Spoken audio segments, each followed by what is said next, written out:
Right. Just a couple of feet off of it. In fact, you'd go up there and kind of skim those barrels every once in a while. And Ricky Rudd, who, like Jimmy Spencer Friday night, was likely on his way to winning this race, ends up with his car destroyed. Well, Rusty's got a right front tire down, and you got very little control over your car. Your car won't turn. It just won't turn, and he slipped up there and just got into the side of Rudd there. From Kurt Busch's car. Oh.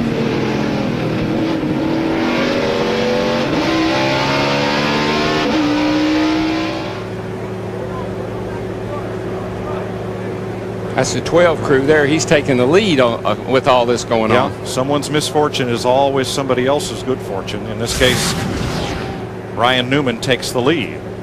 Dick Berggren? Well, Robbie Gordon is here, and whatever did happen to you that put you in that wall? I don't know. I don't know if I hit oil or what happened. I was following the 77 right behind him, turned left, and it just took off. How about that impact barrier? How much did that help you in that accident? The impact barrier helped a lot, but really disappointing. You know, Gil Martin and everybody here at Richard Childress Racing did a good job. We didn't have a good car when we started the weekend. We just kept at it. We had a really good car at the end there. Very disappointed. Well, we're glad the impact barrier did its job. He's okay. Mike? You know, it almost looks like that he was following the 77, and maybe that he was going to try to go around the 77 and got some of that rubber and dirt and stuff on his tires, and the car just took off.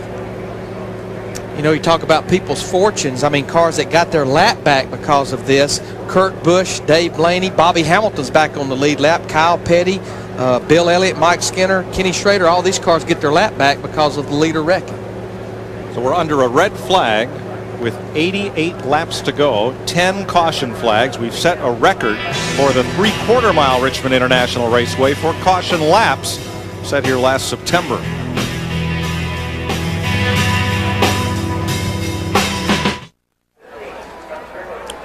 Red flag is out for a crash at turn 2. Rusty Wallace and Ricky Rudd, the race leader. Dick Berggren's with him.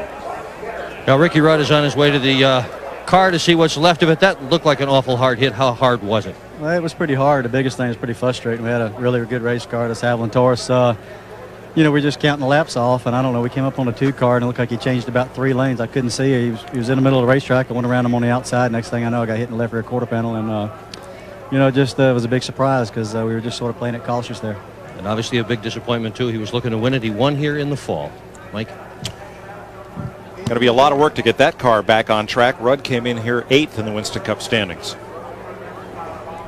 Ryan Newman has assumed the lead, or rather Jimmy Spencer now the leader after all this. Jimmy Johnson, Jeff Gordon, Newman is 4th. Mark Martin, Tony Stewart, Jeremy Mayfield, Ricky Craven, Jeff Burton, and Steve Grissom are the top 10. Matt Kenseth, the story of the day, fighting his way back up onto the lead lap from 2 laps down, is 11th. He's got to feel pretty good about himself. Jeff Hammond? Yeah, guys, last night we saw it. Matt Kenseth got together with a couple guys here with Steve Park early on. And then again, same night, he got booted up the racetrack again. Well, during all these altercations, it knocked the exhaust system loose on the 17 car, as well as a brake line. So as we knew at the start of the day, NASCAR would not allow these guys to even jack the car up and work on them. So they had to do effective repairs so they could finish the race. Fortunately for them, the rain did come. This morning they come in, they had a game plan. They put the exhaust back on. They repaired the loose brake line, and even though they lost 2 laps, they felt like they had a good enough race car to get themselves back up there, get in the hunt today, salvage some points.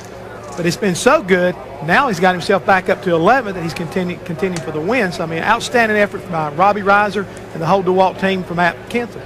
I mean, yes, took the right frame of mind about Matt Kenseth, but how about this group right here led by Robbie Reiser? I mean, these are the guys, they knew they were going a lap down, 2 laps down, but they knew they had a job to do. They stayed after it. They didn't panic. They took what it gave them, and now they're back here on the lead lap. There's Robbie Reiser, the crew chief for Matt right there. And of course, now that they're back on the lead lap, they're thinking, well, if we hadn't had all that happen, we'd be leading this thing. And that guy right there is probably one of the most focused racing crew chiefs on pit road. He's tenacious. I've worked with the guy, and he is very, very focused, and he knows what he wants to do. He wants to win a championship, and together, he and Matt Kenseth can do that. Under the red flag in the Pontiac Excitement 400.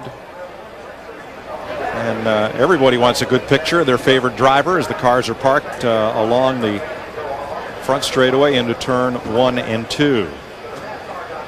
Notice how they're parked there, most of them up the top of the racetrack, angled down. These starters get hot, and sometimes the cars won't crank, so they can roll them off and kick them into gear and get them cranked. And if I were those fans, I wouldn't buy a used car from any of those guys. Dick Berggren has run from the hospital to the leader's pit. And Jimmy Spencer in the last couple dozen laps has gone from first to third and back to first again. His crew chief is Doug Randolph. We are winding this race down. How do you play your cards from here? Well, looks like our cards are all dealt right now. Looks like we can go to the end here on fuel. Hoping for a run. Our car seems to get tighter as the run goes along, but Target Dodge really running well today. These bullseye boys, they're knocking off some serious pit stops in the pits, and Jimmy's on top of his game on the racetrack. So we'll just play it out here to the end, see what we have. Everything is working well for Jimmy Spencer in car number 1. Remember last year he won both of the Busch Series races here. Almost won here on Friday night when the rear end failed. To Matt Yoakum. Dick down here in the 48 pit of Jimmy Johnson. First off, Chad Canals, you guys dodged the bullet finally on pit road here.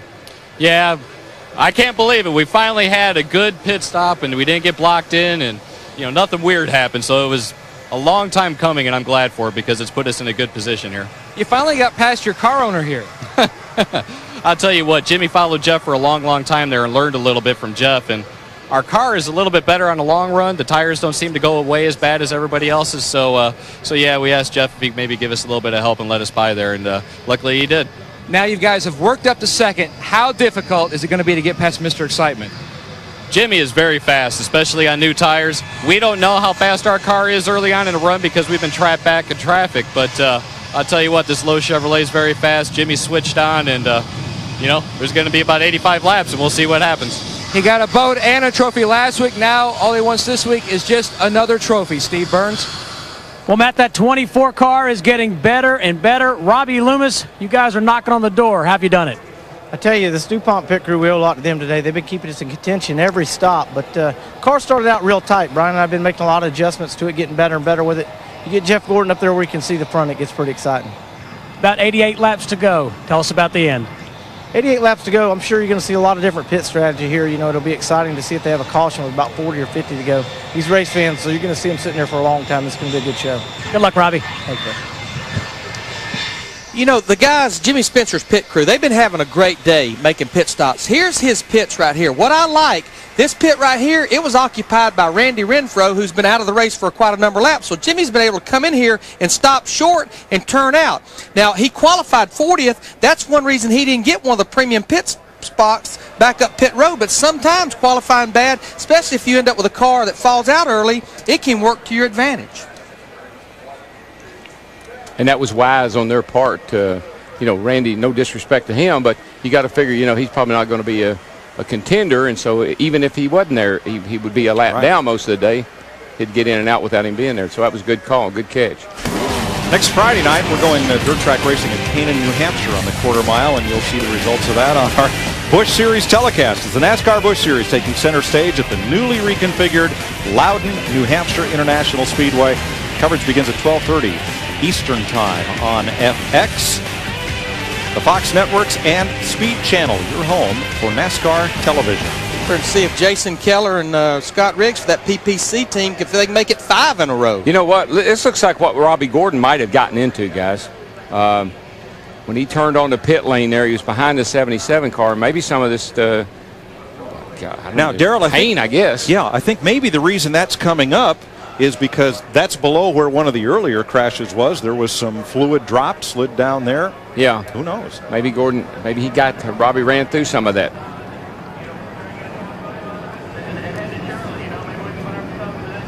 I believe I hear engines roaring once again. Man, these engines, they've been fired and stopped and fired again. Got good starters. 2 red flags, both for water. Man, I see something. Look at that track. Look at that sealer. Look at that right there. That right there will drive your race car crazy. 1 red flag for rain and 1 red flag for water barrels. That stuff right there, if you got some happy tires on your car, it won't be long till they won't be happy, because that's where the sealer's wearing off.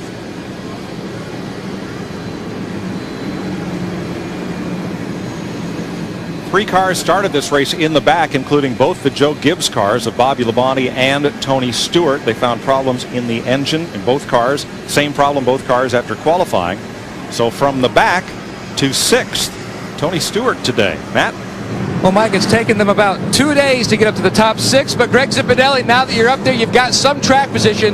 Can you put that car out front? We're working on it. You heard the phrase these drivers use, pushing like a truck. This one's pushing like a Euclid, one of those big dump trucks there. We've made so many adjustments on it here today. We've been getting a little bit better, but we just haven't been able to hit what it needs.